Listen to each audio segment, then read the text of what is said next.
नाशिक शहरातील महात्मा गांधी रोड परिसरात मोठ्या संख्येने मोबाईल ॲक्सेसरीज विक्री आणि दुरुस्तीचे दुकान आहे. या ठिकाणी मागील काही वर्षात काही राजस्थानी मंडळी मोबाईल कव्हर आणि स्क्रीन गार्ड विक्रीच्या अनुषंगाने दाखल झाले. हळूहळू या लोकांनी होलसेल रिटेल ॲक्सेसरीज विक्रीत बस्तान बसवले आणि मराठी माणूस मागे पडू लागला. मात्र मोबाईल रिपेअरिंग करणारे सर्व कारागीर हे आजही मराठी तरुण आहेत. हे तरुण रोज शहरभरातून येणारे मोबाईल रिपेअर करून आपला गुजराणा चालवत असतात. मात्र मागील काही दिवसांपासून राजस्थानी दुकानदार होलसेलर यांनी मराठी माणसाची अडवणूक करायला सुरुवात केली आहे. कळस तर तेव्हा गाठला जेव्हा मोबाईल रिपेअरिंग करण्यासाठी लागणारे ॲक्सेसरीज आणि साहित्य त्याचा होलसेल व्यापार आता पूर्णतः राजस्थानी मंडळींकडे गेला आहे. त्यांनी मराठी कारागिरांची अडवणूक करायला सुरुवात केली. त्यांनी अंतरंगात मीटिंग करून मराठी लोकांना साहित्य न देण्याचा अघोषित ठरावच केला आहे. यातून मराठी माणूस थेट इथून हद्दपार होण्याची भीती निर्माण झाली आहे. याबाबत मराठी दुकानदार आणि कारागीर यांनी मनसेचे जिल्हाध्यक्ष अंकुश पवार यांच्याकडे धाव घेत आपली कैफियत मांडली. मनसेने यात मध्यस्थी करत अन्यायग्रस्त मराठी दुकानदार आणि कारागीर यांची बाजू लावून धरली. तसेच राजस्थानी दुकानदारांना देखील व्यवसाय करण्यासाठी सहकार्य करण्याची भूमिका घेतली आहे. छोटा व्यवसाय करत असताना इथं काही मोनोपॉली करणाऱ्या लोकांनी त्याला माल देण्याचं बंद केलं होतं. या ठिकाणी आम्हाला जे सहकार्य राजस्थानी लोकांकडनं पाहिजे होतं तर ते आम्हाला प्रकाश दादांनी यावेळेस बऱ्यापैकी सहकार्य करून त्यांनी सगळ्या त्यांच्या व्यापाऱ्यांना सुद्धा समजावून सांगून इथं सामंजस्याची मध्यस्थीची भूमिका केली. त्या सर्व लोकांना त्यांनी समजावून सांगून पुढे भविष्यात असे वाद होणार नाही याची सुद्धा त्यांनी आम्हाला शाश्वती दिलेली आहे. जो काय आता समझोता झालाय त्याच्यावर तुम्ही समाधानी आहात का? आता ते 2-4 दिवसापासून विवाद चालू होतं रिपेअरिंगचं होलसेलचं.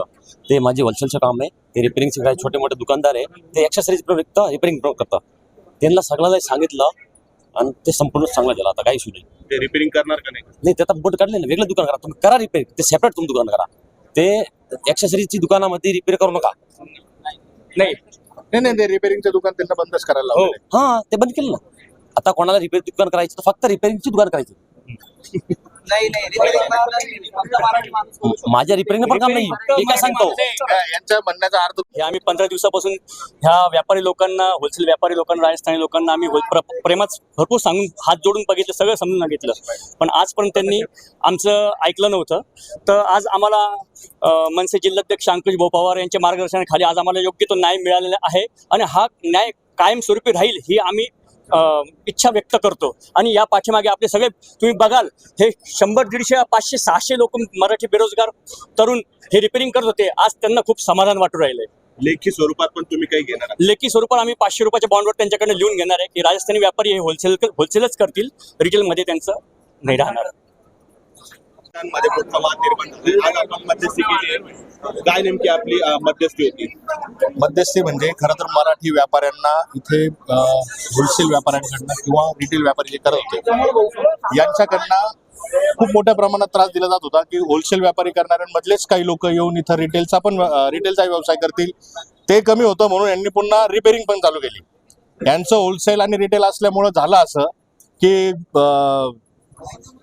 त्यांना एका खूप कमी किमतीत तो माल भेटायचा आणि तो रिपेअरिंग करत असताना तोच माल वापरल्यामुळे ती त्यांचं आणि ती मजुरी हे सगळं पकडतात. ते अर्ध्या किमतीत ते काम करून देत होते. याच्यामुळे आमच्या मराठी माणसांवर उपासमारीची वेळ आली होती. त्या संदर्भात त्या लोकांनी आमच्याशी संपर्क केला. तर आम्ही इथून इथल्या राजस्थानी व्यापाऱ्यांशी सुद्धा आम्ही चर्चा केली. त्यांना सांगितलं, त्यांना समजलं.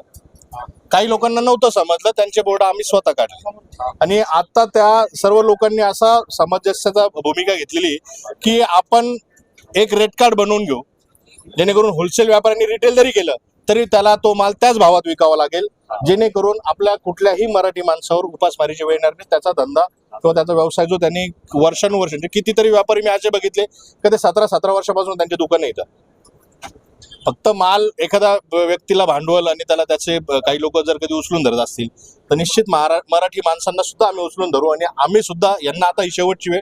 याच्यानंतर आम्ही सुद्धा होलसेलच्या व्यापारात आम्ही घुसणार. सामान्य गिराईकांना मारहाण केली जाते एका ठराविक समाजाकडून मोबाईलच्या वस्तू खरेदी करताना. नाही, मी आपल्या सर्वांच्या माध्यमातून एक गोष्ट सांगतो की अशा प्रकारची एक महिलाची कंप्लेंट आली होती परंतु आम्हाला ज्यावेळेस तो विषय संपूर्ण समजला त्यावेळेस आम्ही त्या संबंधित ज्यांनी या सगळे कृष्णकृत्य केले होते त्या माणसाला आम्ही आमच्या भाषेत, माहिती तुम्हाला आमची भाषा कशी असते, त्या भाषेत समजावून सांगितलं आणि त्याला ते खूप चांगलं समजलं. पुढचे 10 वर्ष त्याला तरी तो सगळी आठवण राहील, जेणेकरून ते व्यापाऱ्यांशी किंवा जे गिराईक आहे त्या गिराईकांशी ते व्यवस्थित. प्रतिनिधी मोहसिन पठाण, स्टार न्यूज, नाशिक.